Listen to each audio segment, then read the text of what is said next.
Hi guys, it's Kerry from Learn Life Designs. I thought I'd pop on today with a reading for you. Now it is a normal pick three reading based on what you need to know right now. So tuning into guides and any kind of intuitive hits that I get, that's what I'll pop up. That's what will pop up, so that's what I'll be saying. But also I'd like you to remember that it is a new moon today, and it is also a new moon eclipse. So what do you want to bring into your life? Do these cards reflect what you are hoping to bring into your life? Usually on a new moon, what I like to do is write down what I want to bring in, make a list, have a look back on the last new moon, see what I've manifested in the month. General check-in of just what's important to me. What is important that I bring into my life? Is it financial things? Is it emotional things? Is it material things? What is it that you need to be working on and trying for? And with manifestation, what a lot of people forget is that actually you have to meet the universe halfway. So, for instance, you want to buy a house. You want to buy your dream home within the budget you can afford, obviously, but you want to buy this dream home. Now, you can't just write that on your manifestation list on a new moon and put it away for a month and not do anything else and just expect that by the next new moon that this home will suddenly have just jumped into your life. That's just not going to work. You're going to have to go online. You're going to have to go on Rightmove or wherever you choose to, wherever you choose to look for this house. You need to ask a few people. You have to meet the universe halfway. So again, if you're looking for the dream job, you don't just write that down on your manifestation list and put it away in a drawer. You have to actually, go and look for this job. You've got to update your CV. You've got to do courses that are going to help you get this dream job. You've got to meet the universe halfway every time. So I just wanted to say that before we carried on, because I think a lot of people seem to think they just write this magical list and it just drops into their lap, and that's just not how things work. We co-create with the universe. That is the point of it. Okay, so what do we need to know right now? So we have pile 1 with the citrine crystal, pile 2 with the green aventurine, and pile 3 with the clear quartz. So feel free to pause the video. You can meditate on it, you can close your eyes and when you open them, just see which pile jumps out at you, or probably what usually happens is by now you already would have picked the pile and you're just thinking, can you get on with the readings, please? So I do have timestamps down below that will take you straight to your reading rather than having to sit through all of them. Again, as always, this is timeless. Whenever you come across this reading is exactly the right time for you to receive the messages. And there was something else I was just going to say. I think I've forgotten what that is. Yeah, it's gone. So if I think of it, I will mention it. Okay, so let's get into the readings.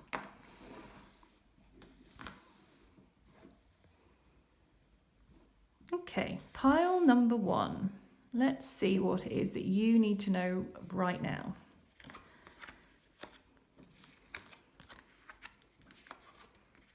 Wow. Okay, pile number 1. So the universe is saying to you, you have so much power within you and you don't even know. You have so much wisdom and inner knowledge. Just look at the gold around her head. This deck is so gorgeous. And look, a new moon. So definitely do your manifestation list. But follow your intuition, follow your instincts. It may not be what you want, but what do you need in your life right now? And that is what you need to be manifesting. What do you need in your life right now? I'm also getting a real connection with ancestors here. So is there any ancestral healing that needs to take place? Could that be one of the things that you start doing in this new beginning time of the new moon? I'm getting that that there may have been people in your bloodline, in your family line, that were very tuned in but couldn't express it. is what I'm getting. And I think your ancestors are saying, do not let that be you. If you have any kind of intuitive skills, if you have any kind of inner wisdom, it's your duty to share it with the world. It's pretty powerful stuff. Okay, so in order to do that, you need to become the emperor. You need to become the boss of you. You know, you need to, although definitely listen to the intuitive side, you also need to listen to your conscious mind. You need to consciously do things as well as letting your intuitive mind run the show. So, as I was saying, you need to put into place, you know, if you are thinking of becoming, maybe letting your intuitive side run the show more, maybe around your career, your relationships, your friendships with people, any situation, there also needs to be a little bit of an element of control there as well. So I feel like it's more of an organisation thing. Don't just flit from one thing to another. Do a bit of research. So if you're just finding your spiritual gifts and your abilities and just sort of starting to find out what you are capable of and what you enjoy doing, I'm getting that you need to do the research first. Don't just jump in. Don't jump in without having thought things through. You know, what would this lady do? I mean, she's sitting in, I can only assume, the Oval Office. She looks like the president. You know, she's in control. She hasn't got there by accident. But the fact that she is a woman is showing that some intuition has played a part, because you know, women are usually more intuitive. I'm not saying always, but usually more connected, because we're more connected to the moon, more connected to our emotions. We're led more by those sorts of things. And so, although, yes, be led by your intuition and your emotions and your deep inner feelings and your knowledge, but also, you know, be organised, be structured as well. And then the Knight of Swords is kind of backing that up, because the Knight of Swords is famous for just rushing in and not thinking anything through. And here we have her actually taking a step back. You know, I feel like she's doing some kind of, what's the word? Like a constructed movement. What do I mean? It'll come to me in a minute, I'm sure. It's a controlled, constructive kind of movement. This isn't just like a random, she's rushing forwards with her sword.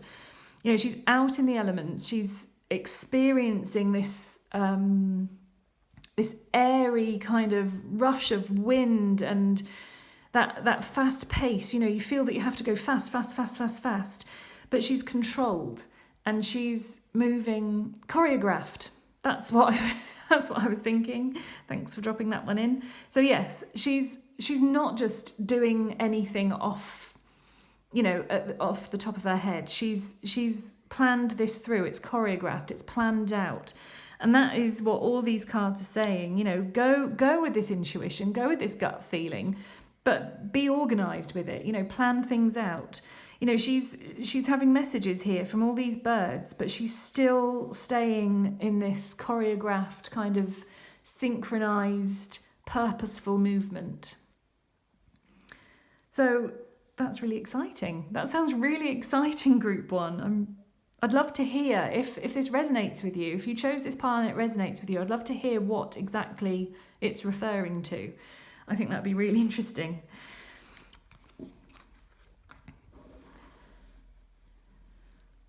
Okay, pile number 2. Here is your reading.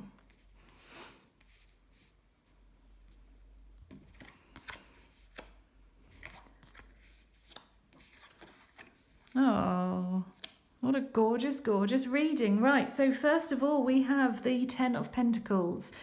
A happy family, an affluent family. A family with everything they need. So it may not be that you're the richest family in the whole world. It might be that you are, but it might be that you're not. But what you are is you're abundant in love and in happiness and in health and vitality and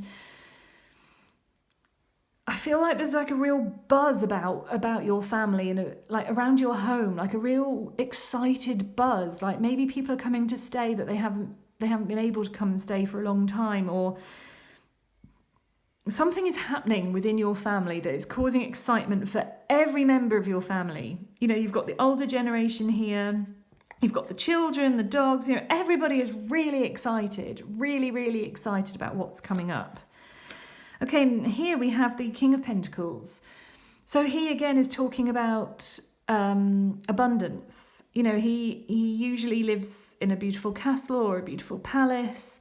He has beautiful clothes. You know, you can see here, he's not living in like a little, in a little place. You know, he is full of abundance. So again, it may not be financial. It might be. I'm not seeing that it's not financial, but it doesn't have to be. You know, abundance can come in every kind of possible way. Abundance is having enough of what you need in order to live the life you want to live. Okay, so it's having enough love, having enough health, having enough money, having enough time away from your job, having enough books to read, having enough mental stimulation, having enough energy and drive and excitement. These are beautiful, beautiful cards, and I really feel, excitement is what is coming through. And then with the Hermit, to kind of almost to counteract the excitement, not that it has to be a negative card in any way at all, but it's the stilling of the inside, you know, the calming. So something exciting or something big is happening to get your family and your home like in a whirl. And then the Hermit card has come up to say, don't forget that you also need to chill out. You know, I know we always remember that we've got to look after ourselves, you know, in times of stress, but also in times of high excitement, we have to look after ourselves as well. You know, do light those candles, do spend some time meditating, you know, go within. What does your body need you to do? Does it need you to stop eating the celebration food for a little while?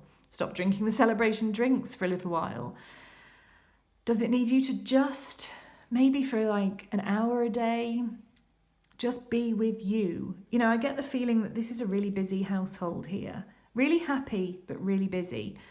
And I'm thinking that this card is just saying, remember that you also need to be calm.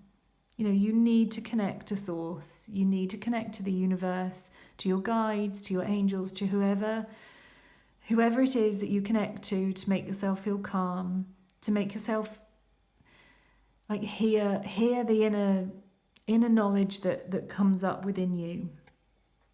Take yourself off to a special place maybe, or a place that you won't be disturbed, whether that's in nature, whether that's in a room in your house, whether it's something more like a temple or a church.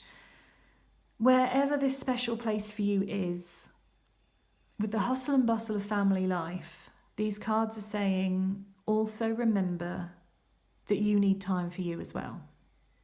So these are really, really beautiful cards, like absolutely gorgeous cards. Hustle, bustle, excitement, like I say, maybe planning a trip or some sort of celebration, lots of abundance and happiness. But yeah, with all that, do take the time out for yourself as well.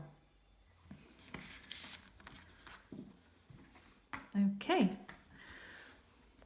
so group number 3, here is your reading.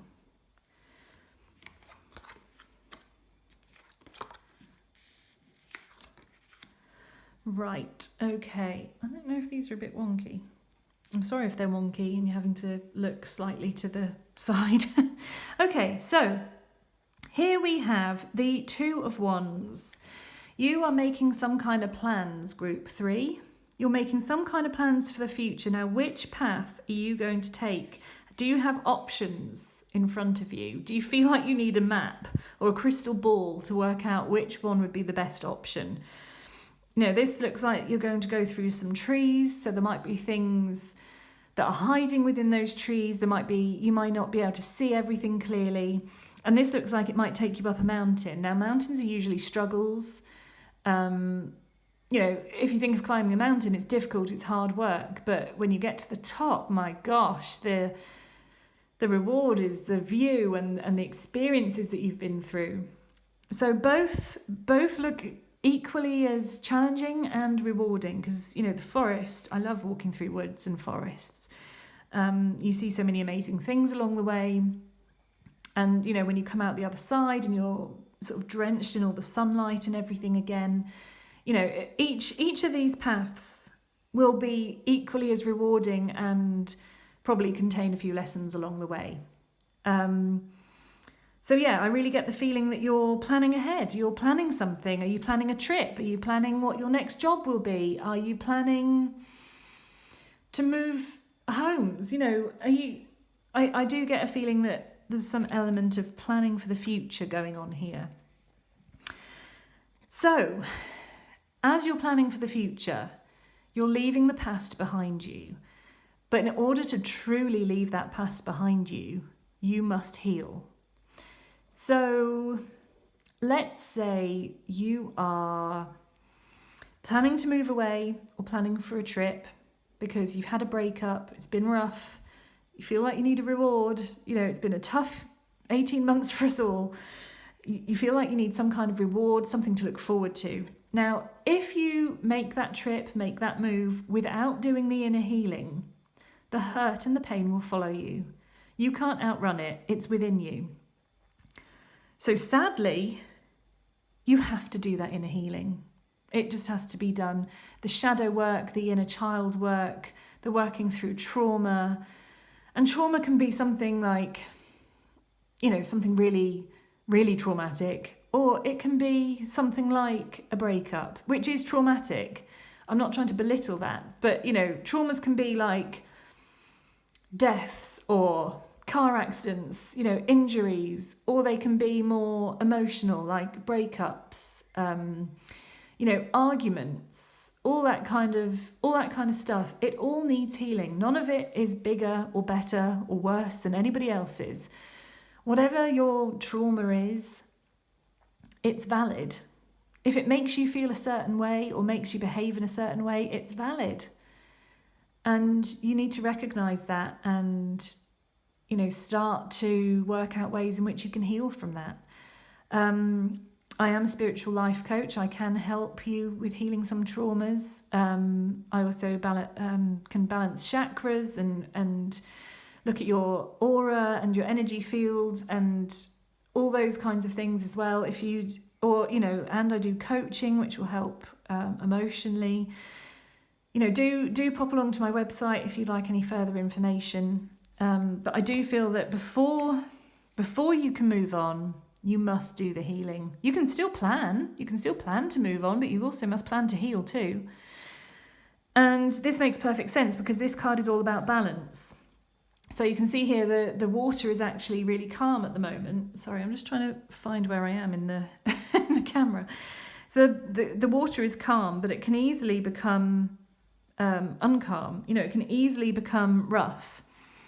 And so, you know, this healing that needs to take place here will allow you to be more in line. You know, will bring this pentacle up and this one down so that you're in line with each other. So it is basically saying that before you plan this trip, you really need to do the healing work so that you're balanced, so that you can move forwards. Okay, so I hope that makes some sense to you, Group 3. I hope it helps you in some way. Always feel free to drop me a message. You know, we can talk further if you need any help with healing or anything like that. If you don't and you're happy to do your own thing, absolutely fine. I find journaling incredible for healing.